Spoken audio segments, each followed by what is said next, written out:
Oh, hello. My name is Mara, and welcome to Books Like Whoa.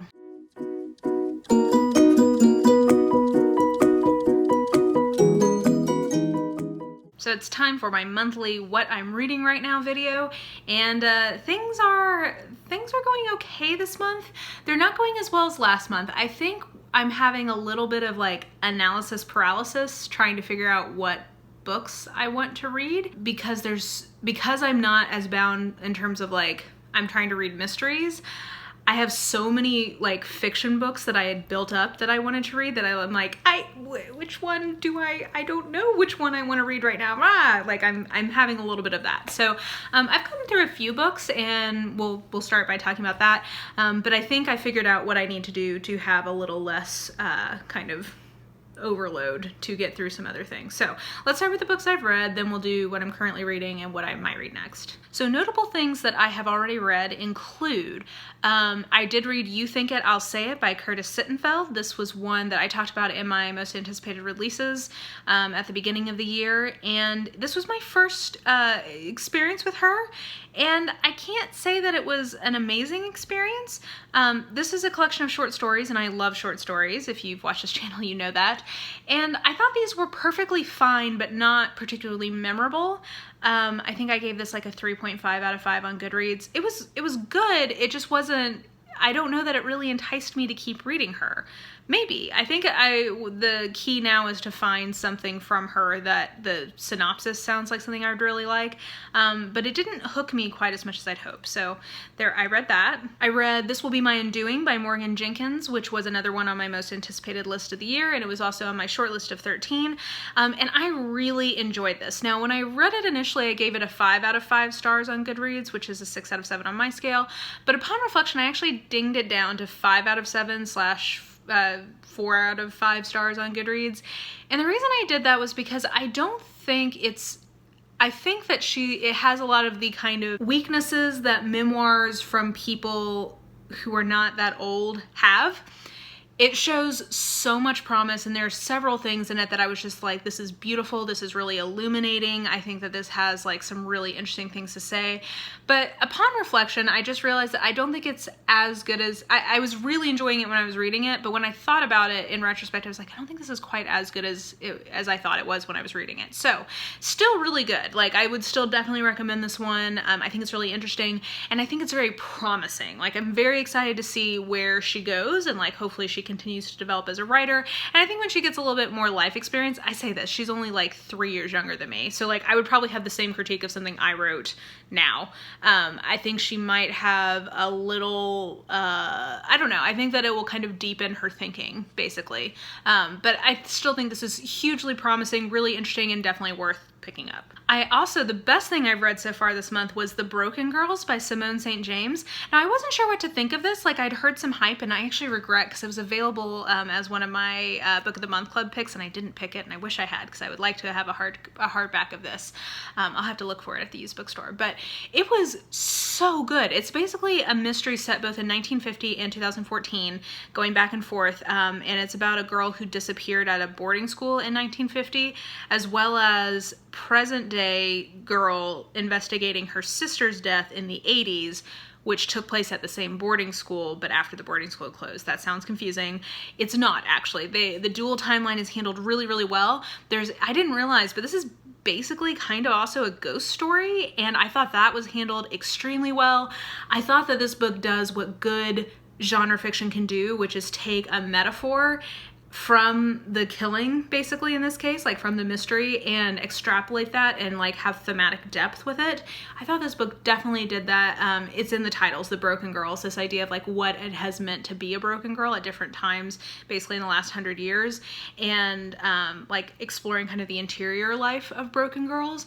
I just thought it was really, really good, really enjoyable, and I'm actually on hold for a couple of other books from her at the library because she has like quite a good sized little backlist going. So yeah, I'm excited to read more from her, and this is far and away the best thing I've read so far this month. I gave this a 5 out of 5 on Goodreads. The last thing I finished is somewhat disappointing, and I say that also saying that I gave this book a 4 out of 5 on Goodreads, which is a 5 out of 7 on my scale. This was still a really good book, but not as good as I'd hoped it would be.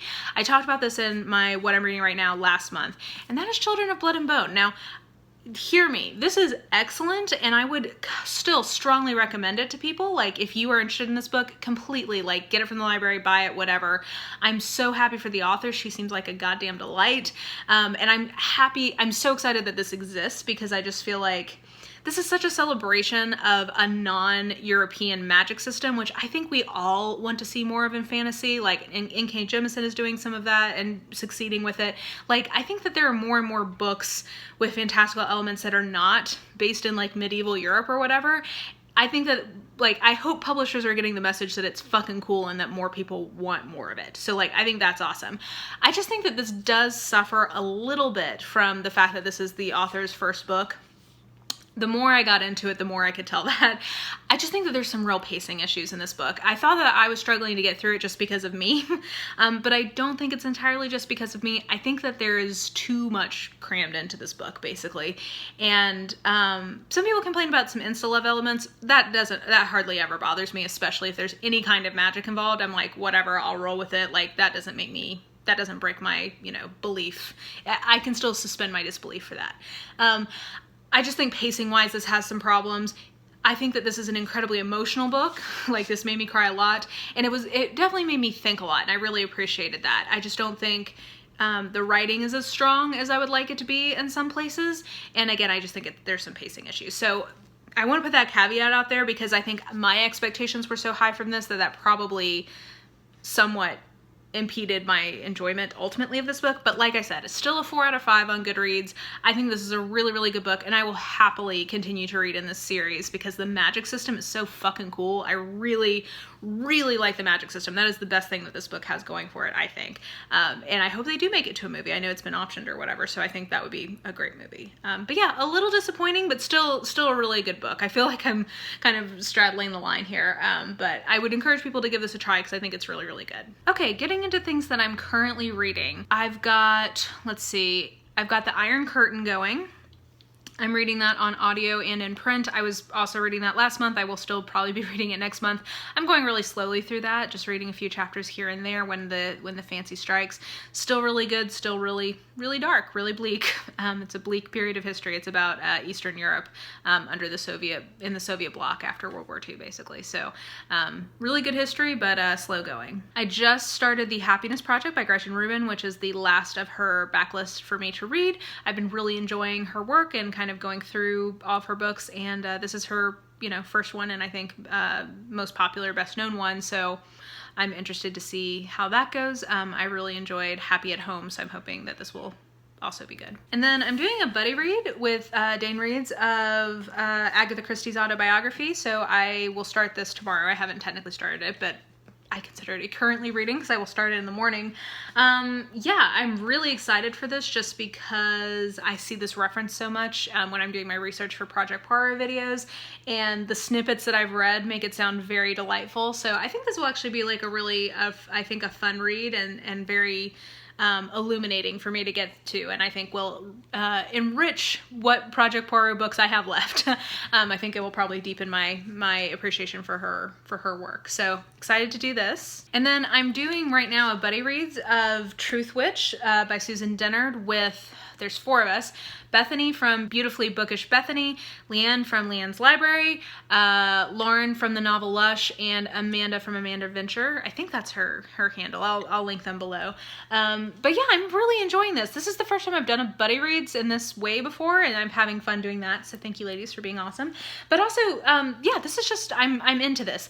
I will tell you, I think the first 100 pages, you kind of just got to get through. And it's interesting because it's not that nothing is happening in those pages, like there is shit going on. I just think it's very world buildy, and I think as a reader, you can't tell if you're supposed to know what some of the things that are being referenced are. So it's very helpful to me because Bethany has read this book before, and she kind of was like, yeah, you just, like, don't worry about it, you will figure it out. And once I kind of just said, like, okay, I'm not necessarily supposed to know what all of this is, I kind of gave myself permission to not try to figure it out, and that increased my enjoyment of it immensely. I'm let's say about like 40-ish% of the way through this, and like shit is getting real. Like once you pass about a page 120 in this book, which I think is like chapter 10-ish, like things start getting really exciting, things start making more sense. And I also really love that the central relationship in this book is a female friendship. I think that we need to see more of that. I really enjoy that. And then like there's clearly also some romance that's going to be happening, and I'm always fine with that. But I don't think it's overwhelming, and the central relationship in this really is that female friendship. So I think that's really cool. So yeah, cool magic system. Very reminiscent in some ways of Alona Andrews's Hidden Legacy series, I think. And except like in a fantasy world as opposed to our world. So yeah, anyway, I'm excited to finish this, and I have the second one. So like if I get through this and the mood strikes, I might just go ahead and start Wind Witch. We'll see what happens. And then I'm like 2 chapters into this, The Queen's Rising. A lot of people apparently are interested to see what I think about this, just based on a post I did on Instagram. Yeah, so far pretty neutral on it. It seems pretty middle of the road. We'll see how things progress. I wonder if I should just go ahead and finish Truthwitch before I really get into this, because it may be that there's kind of conflicting fantasy happening, and that's making it harder for me to fully invest in this. But yeah, so far, like, no neutral opinion. Don't have many thoughts about this yet. Okay, and once I finish all of that, things I possibly could read next. So I have a lot of things that are on hold or coming to me from the library, and one thing I've realized is I need to cool my jets a little bit with the library, because when I moved to Nashville, I realized that they have probably the best library collection, electronic library collection that I've seen or that I've had access to. It is fantastic. The problem is they only let you have things for 14 days instead of 21 days, and it like puts some pressure on me. So I think I've been having a lot of things kind of come up from the library that are making me feel like I have to read those right now. The other thing that I've not been doing a good job of, and I'm going to make myself do again, I've not been giving myself a lot of palate cleansing books, and for me, the perfect books for this are either romance or mystery. So I think I've been trying to read too many like fantasy, nonfiction, whatever, kind of back to back to back, and those I think can start to, I don't know, get me a little bit in a slump. So I'm doing a better job of saying like, okay, you just finished Agatha Christie's autobiography, now you need to read like a trashy romance. So I'm doing a better job of that.